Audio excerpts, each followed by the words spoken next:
Eli Drinkwitz will be our third coach today at SEC Football Media Days 2023 version. Eli has guided Missouri to bowl games in each of his first 3 seasons. He's only the second head coach at Missouri to do so in the first since the 1978-79 season. The 2022 season featured defensive improvement. The defense in Missouri ranked 4th in the league and 34th nationally. Eli graduated magna cum laude from Arkansas Tech. I graduated summa cum laude from Cortland State, so I think magna's better than summa, but those of you expert in Latin can tell me, and perhaps Eli is. Eli enjoys playing paintball with his team and taking awkward recruiting photos.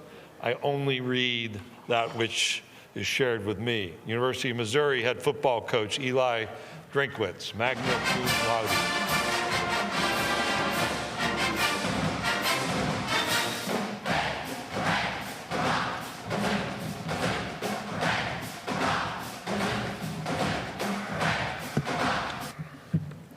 Great to be here, my third SEC Media Day. Really proud of the work our organization has been putting in and preparing for the upcoming season. You can never turn back the clock, so all of our focus is on improving our processes for this year.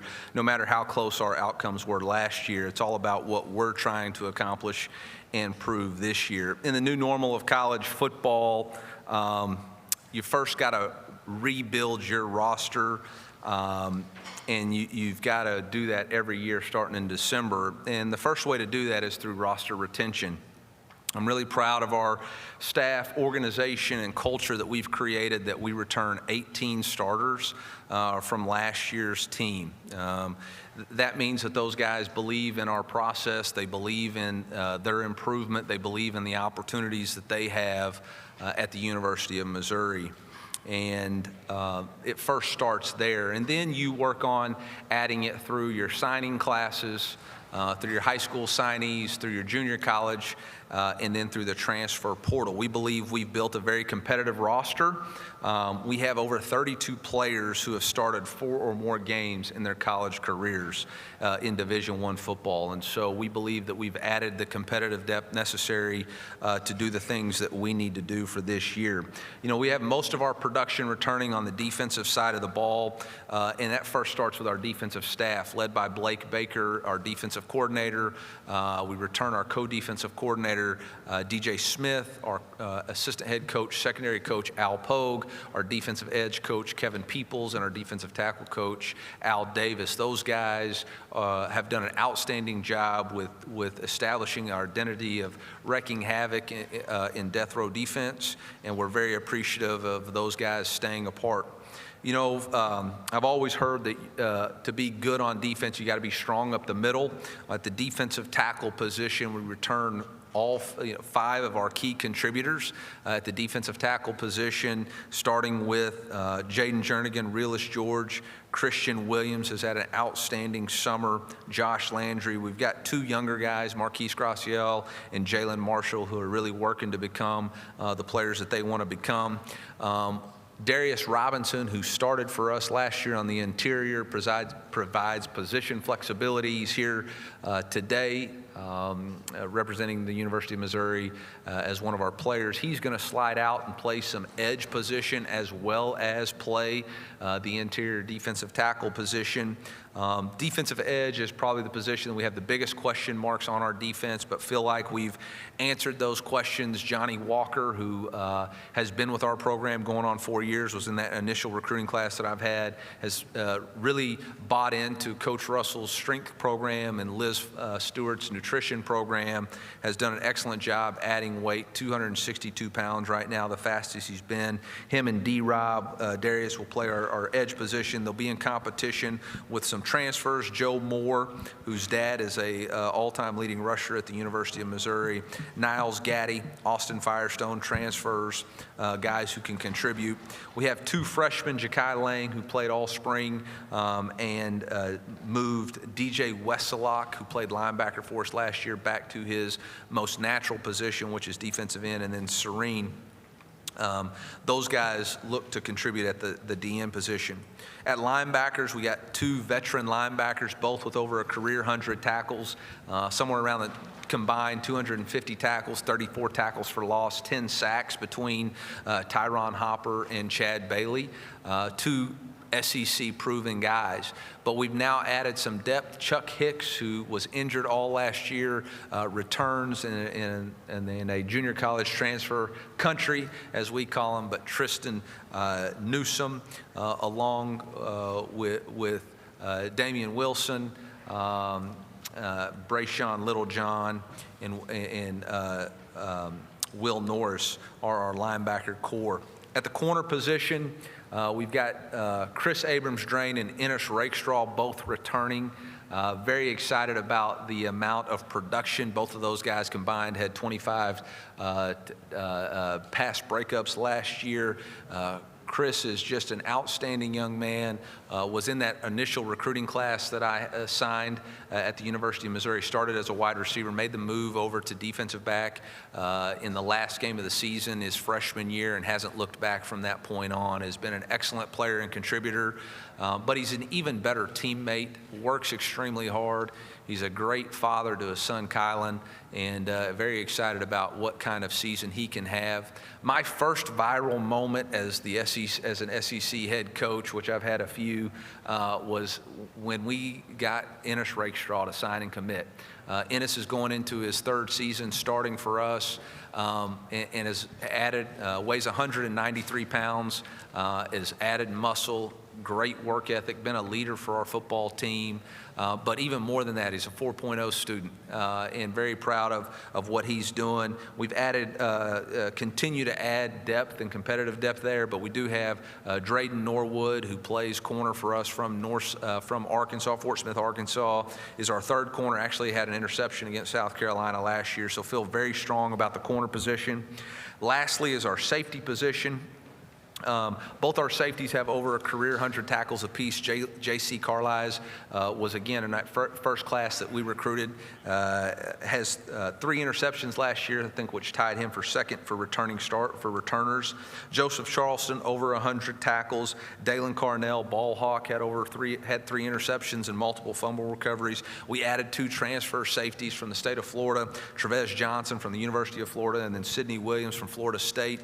We also have a true freshman, Marvin Burks. We have a redshirt freshman, Isaac Thompson, and a redshirt freshman, Tyler Hibbler. So feel very good about the way that safety room and the defense in general lines up. Again, return a lot of production, but like I tell those guys all the time, nobody cares about what you did last year. It's about what we can do this year that's going to be important, and we've got a lot to prove. On special teams, we return the thicker kicker, as most people know him. I like to call him Harrison Mevis, but we do also have Blake Craig coming in as a freshman. We have a punting competition between Riley Williams and Luke Bauer, and look forward to those 2 guys. Riley brings the foreign flair with him, as he's a native from Australia. Deep snapper Brett LeBlanc and Trey Flynn, a transfer from Ouachita Baptist University. Very excited about those guys. Feel like we should be very deep and competitive in the special teams position. On the offensive side of the ball, it all starts up front. We've got to improve on the offensive line. It starts for us on the left side with Javon Foster, who's here today, a native of Michigan, who chose to come back last year, and we appreciate that. Him and Xavier Delgado both have 28 starts apiece at the left guard, left tackle position, so that provides a lot of comfort for that side. Armand Mimbo, who started the last 4 games for us at right tackle, will move to the left guard position. We added a transfer, Marcellus Johnson, who has 32 career starts in his career from Eastern Michigan, will now play at the right tackle position for us. We added Cameron Johnson from the University of Houston, who has 16 career starts.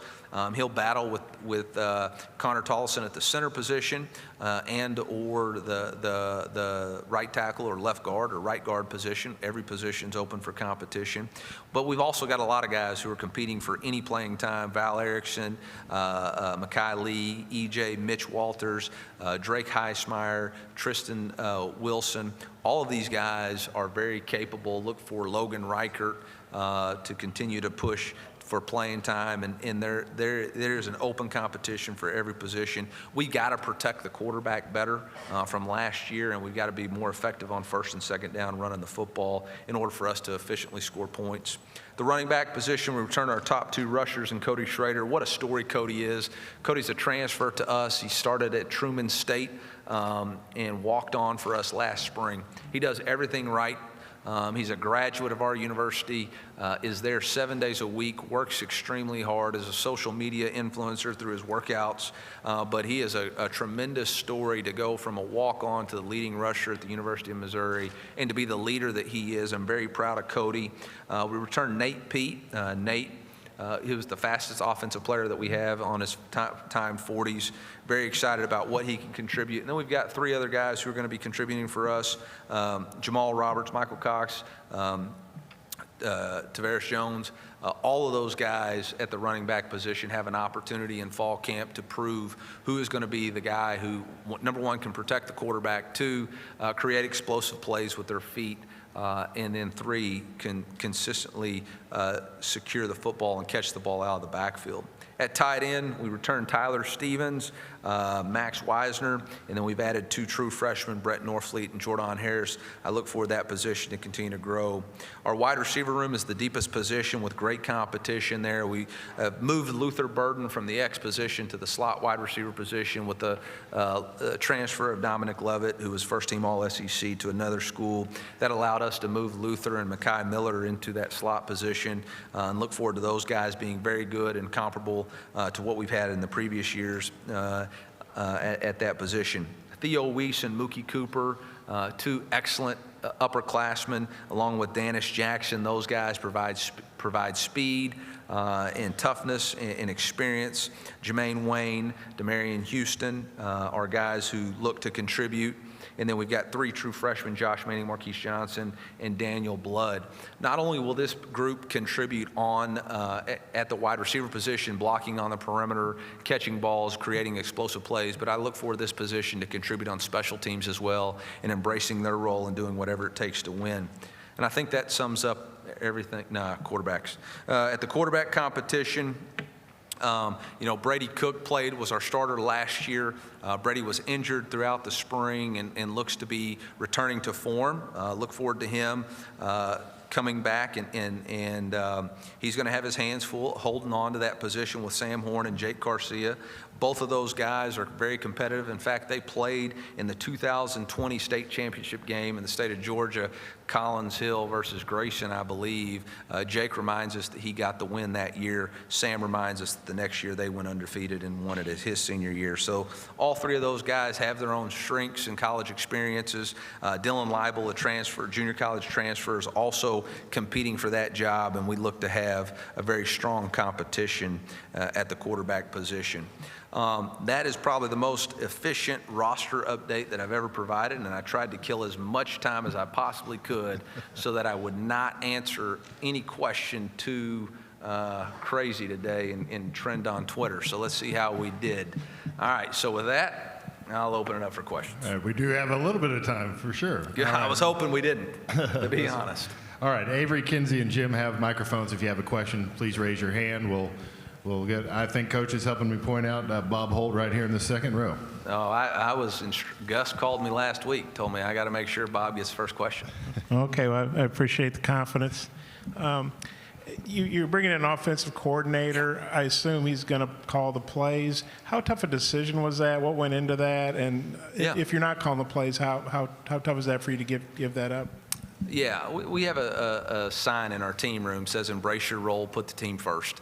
And at the end of the season, it was clear to me that we were ineffective on the offensive side of the ball. And it starts with being retrospective on what do you do as the leader of the team, as the leader of the offensive side of the ball, what are the issues? And I wasn't giving us the best advantage that we could have offensively to be successful. And so it was my estimation that I needed to embrace my role more as the head coach and do the things that needed to be done there and turn over the play calling to somebody else. I do not plan on calling plays. I plan on being involved on the offensive side of the ball just like I am on special teams and on the defensive side of the ball as the CEO of the organization. But hired Kirby Moore, who's got a similar offensive vision and philosophy as I do, a low ego, high output guy who's got a great understanding of the pass game and play action, and is an absolute grinder, loves to watch tape, is a tremendous teacher, a low ego, high input kind of guy. And so look forward to working with him and the rest of the offensive staff to put our players in position to be successful. And, you know, I tell him all the time, if we can just average one more touchdown a game, we're going to be really happy at the end of the season. So we're in that constant quest to find one more touchdown.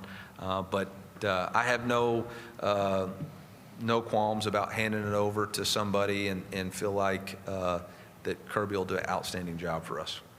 Okay, we'll stay right behind Bob, next row, right behind Bob. Hi, Coach. Clark Brooks, On 3 and SEC StatCat. Your offenses are consistently near the top of the conference and using at-snap motion rates. Paired with your wide zone approach, could you really expand on how that helps create explosives for your offense? Yeah, you know, we really believe that in order to utilize the wide zone effectively, you've got to create either single gap spacing or you got to try to create rotational force on the defense. And so by utilizing motions, you usually get the safety rotation, which in an 8-man front or in a quarters look, then you're going to create potentially create an extra gap on the weak side of the formation or even on the strong side of the formation. And so that's in essence what we're trying to do now with the split flow opportunities that you have and defenses back gapping, so to speak. That allows you also to, combined with motion, create some confusion in the gap fits. You know, the emphasis on the outside zone is to create horizontal stretch to create a vertical seam. And you give the illusion of running laterally, getting the defensive line movement, and then you try to create a seal on the backside and create a vertical cut. If you can do that while creating some motion and getting some overlap or eyes in defensive rotation, you got a shot.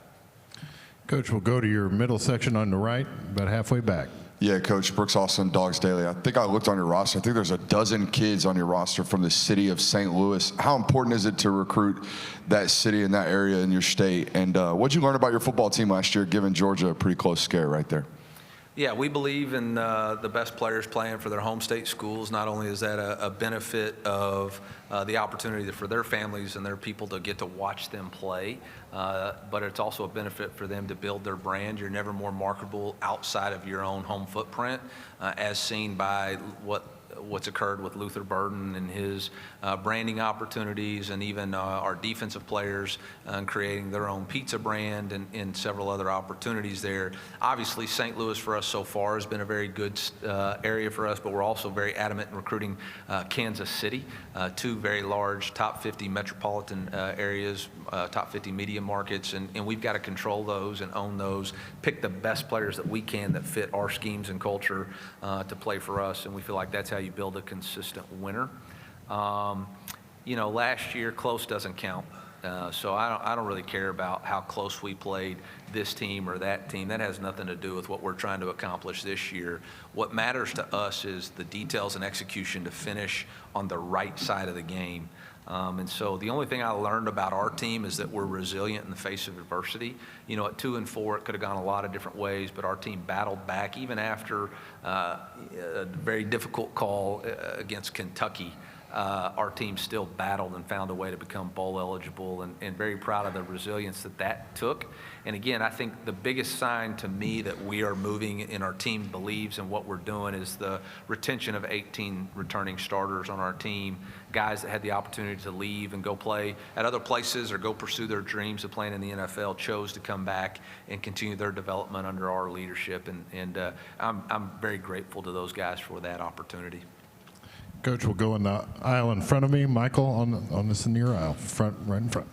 Yeah, Michael, CasaGrandeAL.com. Just wondering, what do you think? How do you see AI impacting the way you coach and the way college football is played?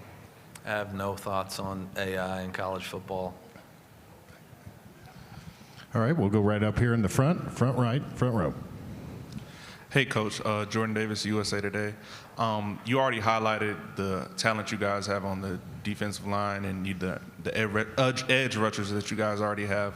Can you speak about Niles Gallery and how he's adapted to the change, having transferred here from Jackson State, and what do you see in him? Yeah, I think Niles has come in and really been hungry to learn.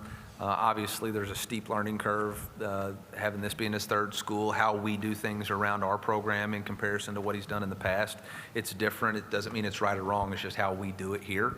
And so he's adamant about trying to figure that out and putting himself in a position to compete once we hit the ground on July 31st when we report to camp. So he's done all the things that we've asked him to do. He's been excellent in the weight room, but he's trying to get up to speed because once we start fall camp, then every competition, you got to be at your best every day. And that room is so deep. There's so many potential players. Again, you can't have a bad day or you're going to fall on the depth chart. And that's the way you want it. That's the way great programs are built.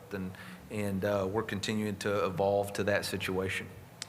Coach, we'll go over to our right-hand side across the way, about 4 rows back. Hey, Coach. Ike Jones with the War Report. You mentioned Luther Burden's going to be sliding into the slot. Is that simply just to replace Dominic Lovett there? And then secondly, I want to ask Brady Cook, dealing with the injury, how has he really embraced the new quarterback competition that's coming in? Yeah, I mean, there's no replacing Dominic Lovett. Dominic Lovett's his own player and has his own unique characteristics and competitive spirit, and wish him the best in his new opportunity.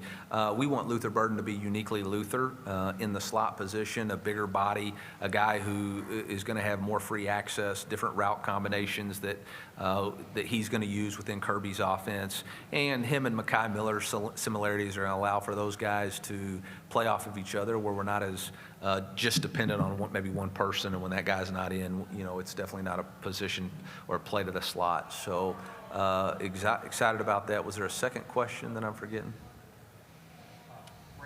Yeah, Brady Cook. Look, everybody would like to have things handed to him. I mean, but competitors know that the only thing better than a little competition is more competition. And Brady is one of the most relentless competitors that we have on our football team.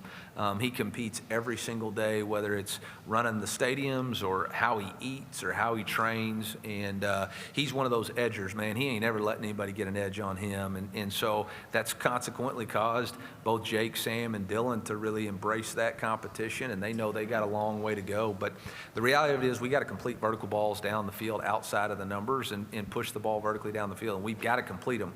And whether that was injury or protection or whatever it was last year, it's got to get fixed. And whoever's going to give us the best opportunity to do that is going to be our quarterback. And they're all going to have their opportunities and look forward to that competition. Okay, Coach, we'll go in this middle section to our right on the aisle. Andy Witchery on 3. What are the conversations like in the conference when the SEC is pushing for uniform legislation, with some schools such as Missouri have helped kind of support or shape the state laws that have advantages for those schools? Yeah, I'm going to let the administration and the presidents and the ADs and the commissioner work together on that side of it. All I know is what I'm responsible for right now and what the state law is right now for the University of Missouri, and that's what's going to affect us currently, and that's what I'm going to operate on. And there's a lot of things that we wish were, but we actually know what is right now in college athletics, and I'm going to embrace what is and what currently is the reality on the feet, boots on the ground or cleats in the grass, so to speak. And so our state legislature, and I'd like to thank Governor Parsons, Lieutenant Governor Kehoe, Attorney General Bailey, Senator Rowden, Speaker of the House, Curtis Gregory, Dean Plotchert, Speaker of the House, all those guys, and working really hard to try to do what they can that's in the best interest of our student athletes at the University of Missouri, and providing them the opportunity to utilize their name, image, and likeness to the best of their benefit. And there you go. Coach, we'll stay in that same section right here in second row. Nick Alvarez, Eli.com, or AL.com. Eli.com, I like that. So do I. think that's good. What do you tell Jake and some of the other transfers you have coming in about the level of play that's expected in the SEC and some of the unique challenges that this conference provides? Yeah, I mean, I don't think anybody's blind to the fact that the best of the best play in our league. I mean, it's produced the most number of NFL draft picks, 16, 17, 18 years in a row. So I think anybody that knows what they're getting into when they get in this league. But at the end of the day, it's football. Football's football, and their past experiences and talents. It says in the Bible, your gift will make room for you and bring you in front of great men. And they've obviously been given a great gift and opportunity to play this game. And so I want them to rely on that and not put too much pressure on them about what the stage is that they're playing in. Here we have time for two more. We'll start in front of me, about 3/4 of the way back. Drew. Coach Drinkwitz, Drew DeArmond, WZZN Radio, Huntsville, Alabama. As you hired Kirby Moore from Fresno State and you guys put your heads together, you went through spring practice. What position group or groups did you feel like as a staff improved the most offensively, since you know that seems to be the side of the ball you want to improve on the most going into the season? Yeah, I think the wide receiver room is the area that we have to improve on the most.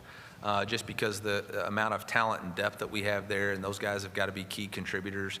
And then I would say that the offensive line is still a work in progress.